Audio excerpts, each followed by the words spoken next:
مرت على الطالبيين أحداث جسيمة مع الإمام الحسن عليه السلام، ومع الحسين عليه السلام، ومع زيد الشهيد وابنه يحيى عليهما السلام، ولا نجد أي اشتراك لأبناء عمهم بني العباس معهم. ما السبب في خمول ذكرهم وتخاذلهم؟ بسم الله الرحمن الرحيم. حقيقة للحديث عن هذا الموضوع الحساس والذي هو غائب بشكل أو مغيب، وأنا أميل إلى المقطع الثاني. حقيقة الجواب عن هذا السؤال مغيب في مصادر التاريخ، يحاولون أن لا يعرجوا عليه، يحاولون أن لا يجيبوا عنه، بل يهمل ليترك في تراكمات، حقيقة تراكمات التاريخ. أين بنو العباس خلال الحقبة الأموية منذ استشهاد أمير المؤمنين وما قبل ذلك علي بن أبي طالب عليه السلام سنة 40 للهجرة ليلة 21 رمضان، وإلى سقوط دولة بني أمية؟ حقيقة أين بنو العباس؟ أين عبد الله ابن العباس حبر الأمة عن الإمام الحسين في كربلاء، وهو رمزهم، وهو صحابي وجليل بلا شك، وشخصية موضع احترام كبير ومن علماء الأمة، ولكن أين هو عن كربلاء؟ هذا السؤال لازم يثار حقيقة، لأن الحسين قد صرح رسول الله بثورته وبنهضته، وخرج بتكليف شرعي من رسول الله صلى الله عليه وآله ومن أمير المؤمنين، وخرج معه ثلة مؤمنة تحدث عنهم النبي وتحدثت عنهم الأخبار وتحدث عنهم أمير المؤمنين. فلا نجد حقيقة موقف سوى الحوار الذي دار بين عبد الله بن العباس وبين خروج الإمام الحسين مع الإمام الحسين يوم 8 ذي التروية، يوم 8 ذي الحجة من سنة 61 للهجرة، حقيقة 60 للهجرة. فسأل الإمام الحسين قال: لما خروجك واليوم يوم التروية وغدا عرفة 9 ذي الحجة والحج عرفة؟ قال: إني سمعت عن جدي رسول الله سيقتل في الكعبة كبش تستباح بسببه حرمة الكعبة، ولا أريد أن أكون ذلك الكبش.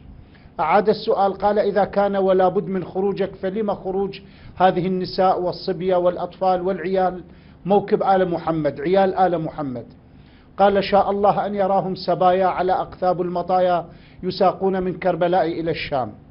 فكانوا على دراية تامة. الإمام الحسين أجابهم، وإن لم يجبهم عن تفاصيل خاصة بفلسفة العقيدة النهضة الحسينية وأسرارها الكونية والمستقبلية الاستراتيجية كما نعبر اليوم عنها في مصطلحاتنا الأكاديمية المعاصرة. هذا لم يجبهم عنه، ولكن أجابهم عن تفاصيل كثيرة حقيقة. فلم يكن من موقف واضح لعبد الله بن العباس. ثانيا، يجب أن نتذكر أن عبيد الله بن العباس أخو عبد الله بن العباس كان موقفه مخزيا حقيقة ومخزيا. موقفه حقيقة يعتبر من مواقف المشينة، من مواقف العار في التاريخ الإسلامي.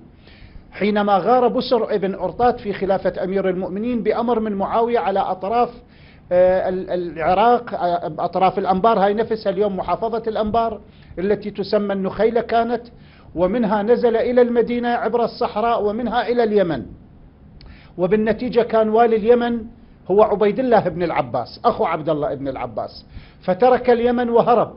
فجاء بسر حقيقة وقتل أولاده 2 صبية وجنت أمهما.